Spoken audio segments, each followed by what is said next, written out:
Praise the lord. అందరికి వందనాలు. మన ప్రాతకాల ప్రార్థన ప్రారంభించుకుందాం. ప్రియులరా, ప్రార్థన చేసుకుందాం.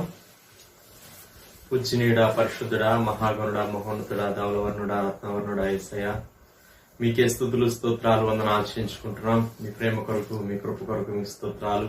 నూతన దినంలోనికి మమ్మల్ని మీరు ప్రవేశపెట్టిన విధానం కొరకు స్తోత్రాలు. గడిచిన దినమెల్లా మీ సన్నిధి మాకు తోడుగా ఉంచి దేవా మా తండ్రి మీరు నడిపించిన విధానం అంతటి కొరకు స్తోత్రాలు. మరి ఈ దినాన్ని కూడా ప్రభా మా తండ్రి మీతో సహవాసం చేయడం ద్వారా, దేవా మీతో సమయం గడపడం ద్వారా మేము ప్రారంభిస్తూ ఉండగా దేవా విశేషమైనటువంటి మీ కృపతో మమ్మల్ని నింపమని ప్రార్థన చేస్తున్నాం. మీరు చేసినటువంటి మీరు ఉపకారములన్నింటినీ తలపోసుకొని మిమ్మల్ని స్తుతించి గణపరిచే సమయం అంతటిని మా కొరకు దీవించమని ప్రార్థన చేస్తున్నాం. మా స్తుతుల మీద మీరు ఆశీనుడై ఉండమని ప్రార్థన చేస్తున్నాం. మీ స్తోత్రాలు పాడుకునే పాటను మా కొరకు దీవించండి. మీ నామానికి మహిమ తెచ్చుకోండి. దేవా ప్రభా అలాగూ మరి తండ్రి 91వ కీర్తన మేము చదువుకునే సమయం అంతటిని కూడా మా కొరకు దీవించండి. మీ వాక్కులు వాగ్దానాలు దేవా మా పక్షంగా, మా కుటుంబీకుల పక్షంగా, దేవా సంఘ పక్షంగా దేవా మీరే నెరవేర్చమని ప్రార్థన చేస్తున్నాం. సమస్త విషయాల్లో సహాయం చేయండి.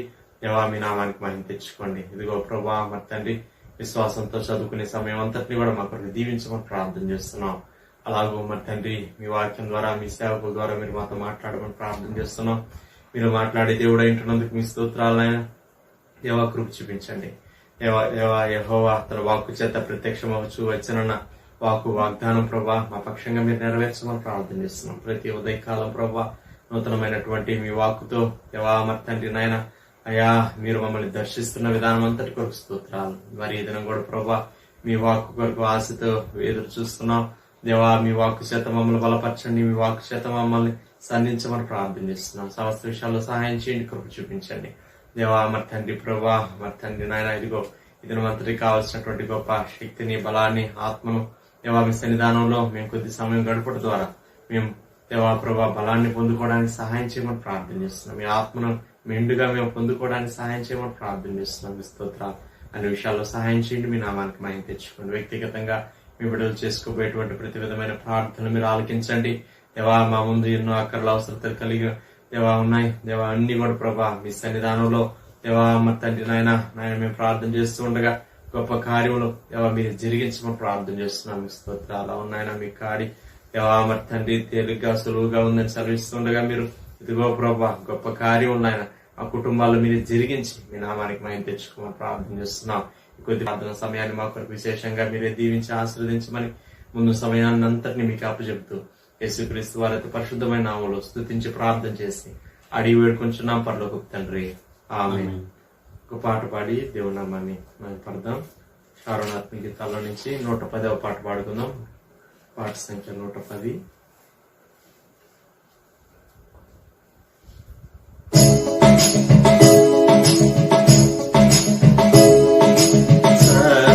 సర్వయుగములలో సజీవుడవు సరిపోసగలనా నీ సామర్థ్యమును కొనియాడదగినది నీ దివ్య తేజం. నా ధ్యానం నా ప్రాణం నీవే యేసయ్యా.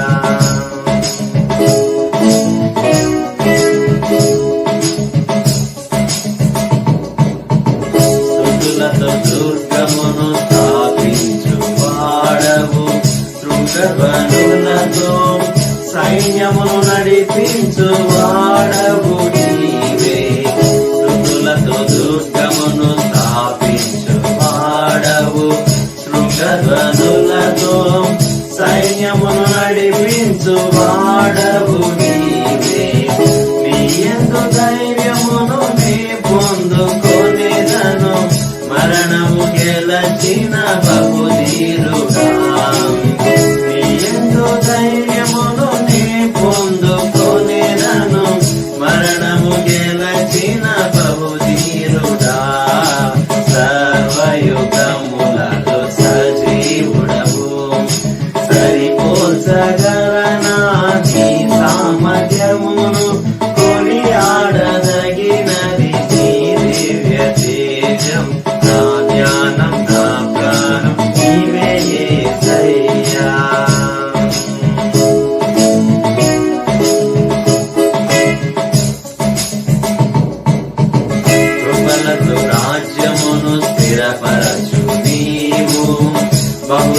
తరములకు శోభాతిశయముగా చేసితివి నన్ను.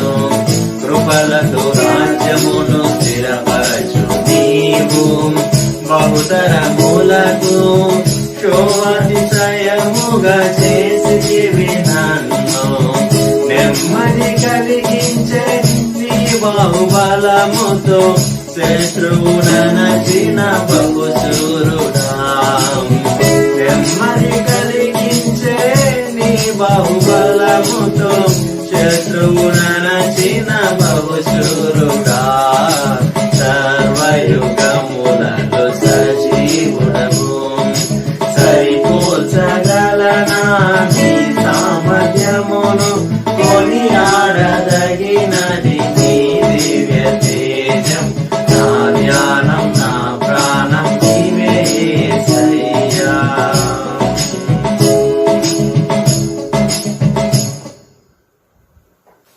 తొమ్మిది ఒకటవ కీర్తన చదువుకుందాం పిల్లరా. మహోన్నతుని చాటున నివసించేవాడే సర్వశక్తి నీడను విశ్రమించేవాడు. మహోన్నతుని చాటున నివసించేవాడే సర్వశక్తి నీడను విశ్రమించేవాడు. ఆయనే నాకు ఆశ్రయము, నా కోట, నేను నమ్ముకున్న దేవుడని నేను యెహోవాని గురించి చెప్పుచున్నాను. ఆయనే నాకు ఆశ్రయము, నా కోట, నేను నమ్ముకున్న నా దేవుడని నేను యెహోవాని గురించి చెప్పుచున్నాను. వేటకాని ఊరిలో నుండి ఆయన నిన్ను విడిపించును. నాశనకరమైన తెగులు రాకుండా నిన్ను రక్షించును. వేటకాని ఊరిలో నుండి ఆయన నిన్ను విడిపించును. నాశనకరమైన తెగులు రాకుండా నిన్ను రక్షించును. ఆయన తన రెక్కలతో నిన్ను కప్పును. ఆయన రెక్కల క్రింద నీకు ఆశ్రయం కలుగును. ఆయన సత్యము కేడమును డాలుడై ఉన్నది. ఆయన తన రెక్కలతో నిన్ను కప్పును. ఆయన రెక్కల కింద నీకు ఆశ్రయం కలుగును. ఆయన సత్యము కేడమును డాలుడై ఉన్నది. రాత్రి వేళ కలుగు భయమునకైనను, పగటి వేళ ఎగురు బాణమునకైనను, రాత్రి వేళ కలుగు భయమునకైనను, పగటి వేళ ఎగురు బాణమునకైనను, చీకటిలో సంచరించు తెగులునకైనను, మధ్యాహ్నం అందు పాడు చేయు రోగమునకైనను నీవు భయపడుకుందువు. చీకటిలో సంచరించి తెగులకైనను, మధ్యాహ్నం ముందు పాడు చేయి రోగమునకైనను నీవు భయపడుకుందువు. నీ ప్రక్కన 1000 మంది పడినను, నీ కుడి పక్కన 10,000 మంది కూలినను అపాయం నీ ఎద్దుకు రాదు. నీ ప్రక్కన 1000 మంది పడినను, నీ కుడి ప్రక్కన 10,000 మంది కూలినను అపాయం నీ ఎదుకు రాదు. నీవు కన్నులారా చూస్తుండగా భక్తిహీనులకు ప్రతిఫలం కలుగును. నీవు కన్నులారా చూచుండగా భక్తిహీనులకు ప్రతిఫలం కలుగును. యెహోవా నీవే నా ఆశ్రయము అని నీవు మహోన్నతుడైన దేవుని నీకు నివాసస్థలముగా చేసుకుని ఉన్నావు. యెహోవా నీవే నా ఆశ్రయము అని నీవు మహోన్నతుడైన దేవుని నివాస స్థలముగా చేసుకుని ఉన్నావు. నీకు అపాయం ఏమీ రాదు, ఏ తెగులును నీ గుడారము సమీపించదు. నీకు అపాయం ఏమీ రాదు, ఏ తెగులును నీ గుడారమును సమీపించదు. నీ మార్గములన్నిటిలో నిన్ను కాపాడుటకు ఆయన నిన్ను గూర్చి తన దూతలకు ఆజ్ఞాపించును. నీ మార్గములన్నిటిలో నిన్ను కాపాడుటకు ఆయన నిన్ను గూర్చి తన దూతలకు నీ ఆజ్ఞాపించు. పాదములకు రాయి తగలకుండా వారు నిన్ను తమ చేతుల మీద ఎత్తి పట్టుకుందరు. నీ పాదములకు రాయి తగలకుండా వారిని తమ చేతుల మీద ఎత్తి పట్టుకుందు. నీవు సింహములను నాగుపాములు త్రొక్కెదవు, కొదవ సింహములను భుజంగములను అనగ త్రొక్కెదవు. నీవు సింహములను నాగుపాములను ద్రొక్కెదవు, కదం సింహములను భుజంగములను అనగద్రొక్కెదవు. అతడు నన్ను ప్రేమించున్నాడు గనుక నేను అతన్ని తప్పించదను. అతడు నా నామం ఎరిగిన వాడు గనుక నేను అతన్ని కనపరచదను. అతడు నన్ను ప్రేమించుచున్నాడు గనుక నేను అతను తప్పించదను. అతడు నా నామం ఎరిగిన వాడు గనుక నేను అతను కనపరచదను. అతడు నాకు మొరపెట్టగా నేను అతనికి ఉత్తరం ఇచ్చదను. శ్రమలో నేను అతనికి తోడై ఉండేదను. అతను విడిపించి అతని గొప్ప చేసేదను. అతడు నాకు మొర్రపెట్టగా నేను అతనికి ఉత్తరం ఇచ్చేదను. శ్రమలో నేను అతనికి తోడైండదును. అతను విడిపించి అతని గొప్ప చేసేదను. దీర్ఘాయు చేత అతనిని తృప్తిపరచదను. నా రక్షణ అతనికి చూపించదను. దీర్ఘాయువు చేత అతను తృప్తిపరచదును. నా రక్షణ అతనికి చూపించదును. ఆమె ఆమేన్. దేవుని వాక్యం ఉందాం పిల్లరా. మన మధ్యలో దైజనులు ప్రదర్శకులు గారు వచ్చి మనకు దేవుని వాక్యాన్ని అందిస్తారు. దేవుని వాక్యం చదువుకుందాం. ఆదికాండ గ్రంథం 8వ అధ్యాయం 20వ వచనం నుండి. అప్పుడు నోవహు యెహోవాకు బలిపీఠం కట్టి పవిత్ర పశువులన్నిట్లోనూ పవిత్ర పక్షులన్నిట్లోనూ కొన్ని తీసుకొని ఆ పీఠం మీద దహన బలి అర్పించింది. అప్పుడు యెహోవా ఇంపైన సువాసన ఆఘ్రానించి, ఇక మీదట నరులను బట్టి భూమిని మరల శపించను. ఎందుకనగా నరుల హృదయాలోచన వారి బాల్యము నుండి చెడ్డది.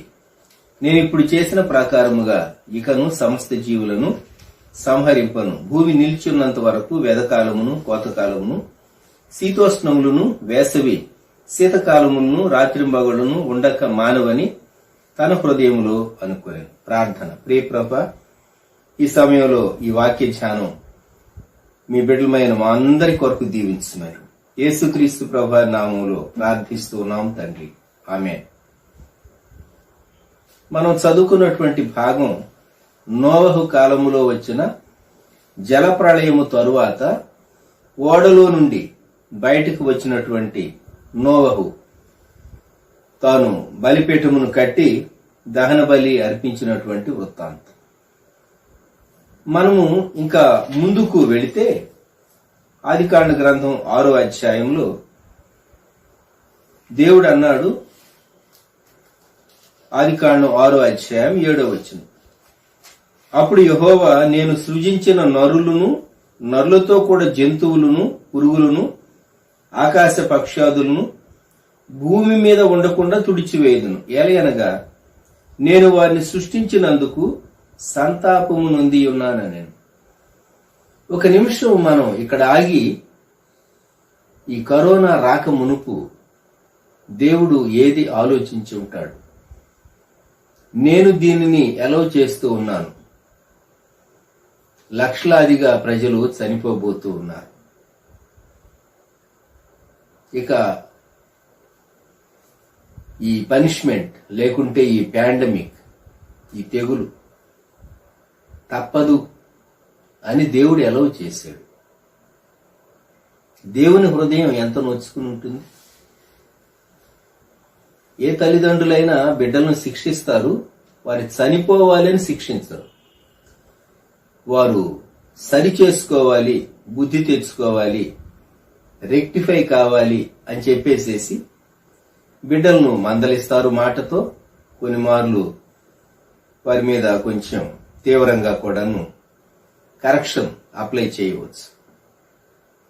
అయితే 21వ శతాబ్దంలో తల్లిదండ్రులు బిడ్డలను కొట్టకూడదనేటటువంటి రూల్స్ ఉంటూ ఉన్నాయి మనకు తెలుసు. మహా అయితే కోప్పడొచ్చేమో, అది కూడా కోపాన్ని భరించలేక ఏదో తమకు హాని చేసుకునేటటువంటి బిడ్డలను గుర్చి మనం పేపర్లో చదువుతూ ఉంటాం. అటువంటి దినాల్లో ఉన్నాం మనం. మరి దేవుడు ఎందుకు ఎలవ్ చేశాడు? లేక ఇది ఎలవ్ చేసేటప్పుడు దేవుడు ఎలా ఫీల్ అయి ఉంటాడు ఆలోచించండి ఒక్కసారి. ఏ తల్లిదండ్రులైనా తమ బిడ్డలకు కష్టం కలుగుతూ ఉంటే వారు చూస్తూ ఊరుకుండలేరు. చేయగలిగినది ఏదైనా సరే వారు సహాయం చేసి ఆ కష్టం నుండి బయటకు తీసుకుని రావాలని ప్రయత్నిస్తారు. నోవా కాలంలో జలప్రళయం దేవుడు పంపించబోతూ ఉన్నప్పుడు పరిస్థితి, భూమి యొక్క పరిస్థితి, భూమి మీద నరుని యొక్క పరిస్థితి, ఏ భూమిని సృష్టిని నరుని కొరకు దేవుడు చేశాడో ఆ నరులు భూమిని దేనితో నింపారో చూడండి. ఆదికాండం 6వ అధ్యాయం 3వ వచనంలో, నా ఆత్మ నరులతో ఎల్లప్పుడూ వాదించదు. అంతేకాదు భూమిని 12వ వచనం, దేవుడు భూలోకమును చూచినప్పుడు అది చెడిపోయి ఉండెను, భూమి మీద సమస్త శరీరులు తమ మార్గమును చెరిపివేసుకుని ఉండేది. నోవాతో దేవుడు అన్నాడు, సమస్త శరీరుల మూలముగా భూమి బలత్కారముతో నిండి ఉన్నది గనుక నా సన్నిధిని వారి అంతము వచ్చి ఉన్నది. ఇదిగో వాని భూమితో కూడా నాశనం చేయదు. ఈ కరోనా పాండమిక్ రాకమునుపు దేవుడు ఏమి ఆలోచించి ఉంటాడు? దేవుడు ఎలా ఫీల్ అయి ఉంటాడు? నోవహు జలప్రళయ కాలంలో ఆ ఒక కుటుంబం 8 మంది, అలాగే దేవుడు ఉద్దేశించినటువంటి పశుపక్ష్యాదులు, పురుగులు, పశుపక్ష్యాదులు, అవి ఓడలో ప్రవేశించినాయి. మనకు తెలుసు. వారు ప్రిజర్వ్ చేయబడ్డారు, మిగిలిన వారందరూ నశించారు. కొందరికి ఇది నమ్మాలి అంటే చాలా కష్టం అనిపిస్తుంది.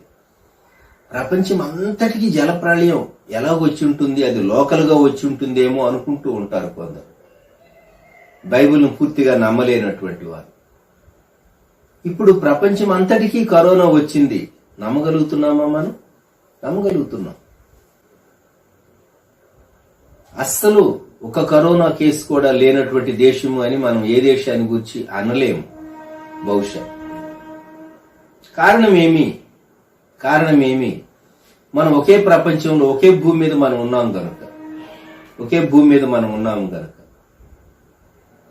దేవుడు వీని నాశనం చేయక మునుపు ఆయన ఎంత నొచ్చుకుని ఉంటాడు.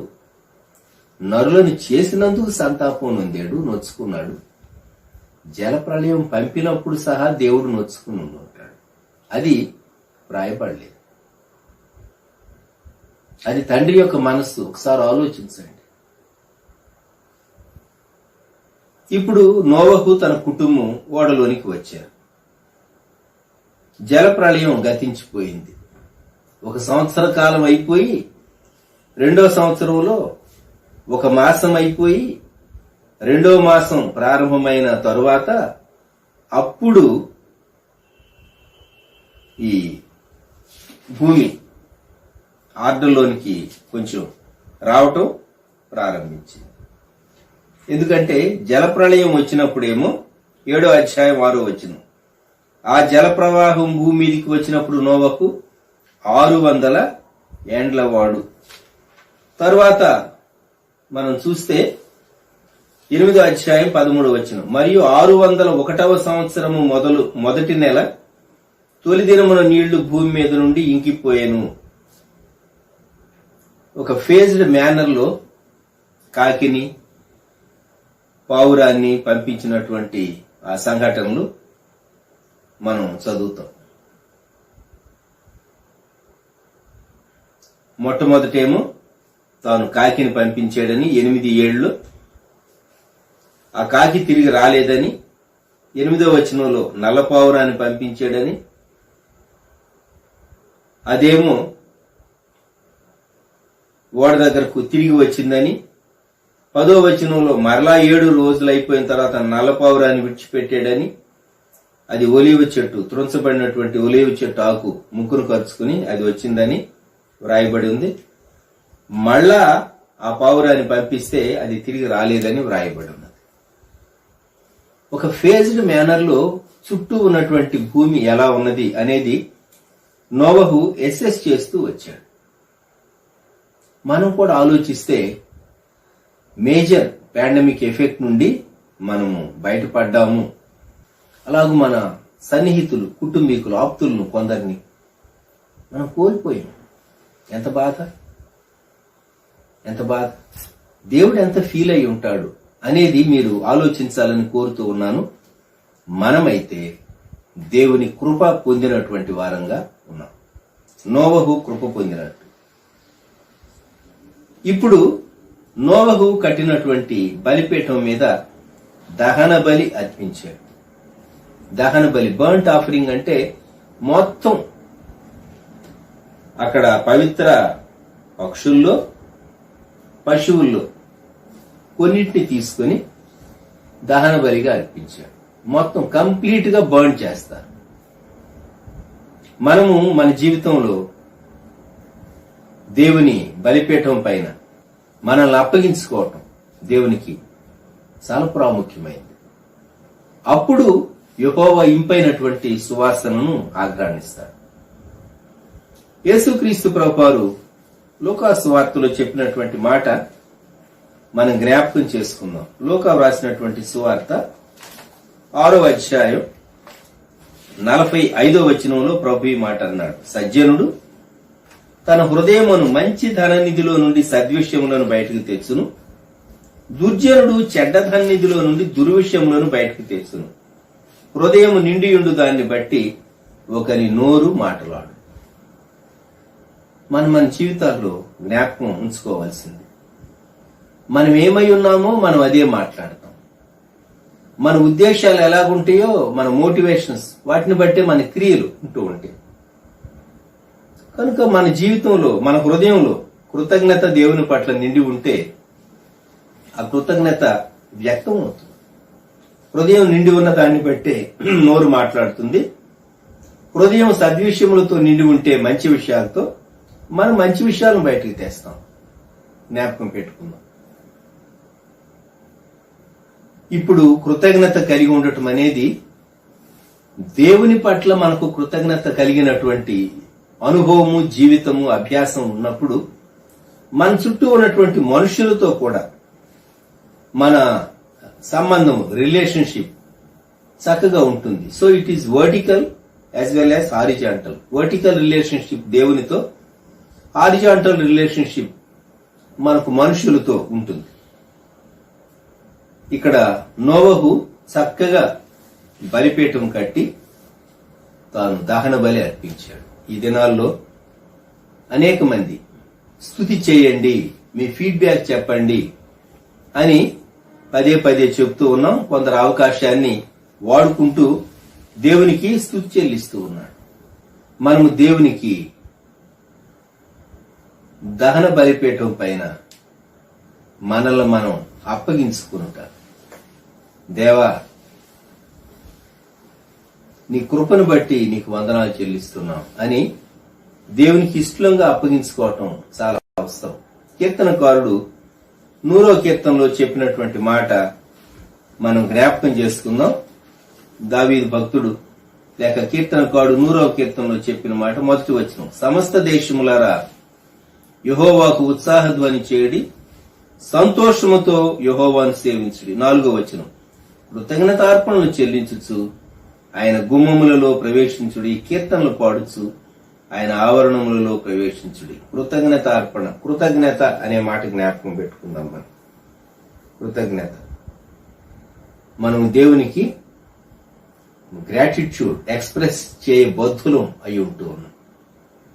ఈ సమయంలో మరొకసారి మనం ప్రభు వైపు చూస్తూ, ప్రియ ప్రభు, మన హృదయాల్లో దేవుని పట్ల కొంచెం ముందు భయం వచ్చింది, ఆ తర్వాత కొంచెం కృతజ్ఞత వచ్చింది.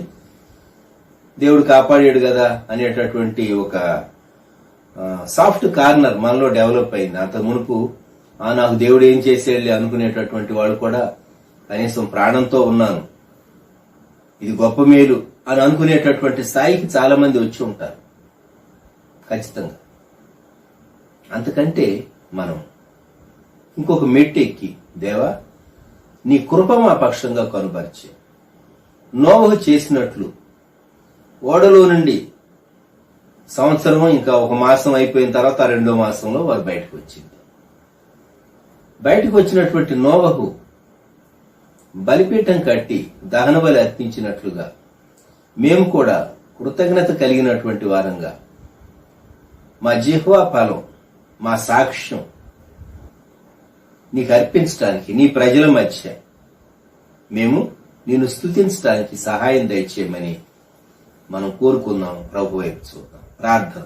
ప్రేమగల మా తండ్రి, పరిశుద్ధ దేవ, గొప్ప రక్షక, మీకు వందనములు, స్తోత్రము. ఈ సమయంలో నోవహు జలప్రళయాన్ని గూర్చి, జలప్రళయము గడిచిన పిమ్మట ఓడలో నుండి బయటకు వచ్చినటువంటి నోవహు కట్టినటువంటి బలిపీఠము, అర్పింపబడినటువంటి అర్పణ దహన బలిని గూర్చి, పవిత్ర పక్షులను అలాగే జంతువుల్లో కొన్నింటిని తాను అర్పించినటువంటి విధానం జ్ఞాపకం చేసుకున్నప్పుడు మేము మీకు ఇంపైనటువంటి సువాసన మీరు పీల్చి సంతోషించగలిగినట్లు, మీ హృదయంను సంతోషపరచగలిగినట్లు మీ బలిపీఠం పైన అన్కండిషనల్ గా మమ్మల్ని మేము పెట్టుకోవటానికి, అర్పించుకోవటానికి సహాయం దయచేయండి, కృప చూపండి. కృతజ్ఞత మాంతరంగంలో నుండి బయలువేయుటకు కృప దయచేయండి. 100వ కీర్తనలో కీర్తనకారుడు చెప్పిన రీతిగా కృతజ్ఞత మేము కలిగి ఉండి మీ ఆవరణలో ప్రవేశించడానికి, మీ ప్రజలతో మా సాక్ష్యాన్ని మేము షేర్ చేసుకోవటానికి, మా జిహ్వా ఫలం మీకు అర్పించడానికి కృప దయచేయండి. వ్యూ చేస్తున్నటువంటి బిడ్డలను, వారి కుటుంబాలను దీవించున్నారు. మీ కాపుదల కలిగినటువంటి హస్తాలకు మమ్మల్ని అప్పగించుకుంటూ యేసుక్రీస్తు ప్రభు నామములో ప్రార్థించి వేడుచున్నాం తండ్రి, ఆమేన్. మన ప్రభువైన యేసుక్రీస్తు వారి కృప, దేవుని ప్రేమ, పరిశుద్ధాత్మని అన్యోన్య సహవాసం సదాకాలం మనకు తోడై ఉండును గాక. ఆమేన్.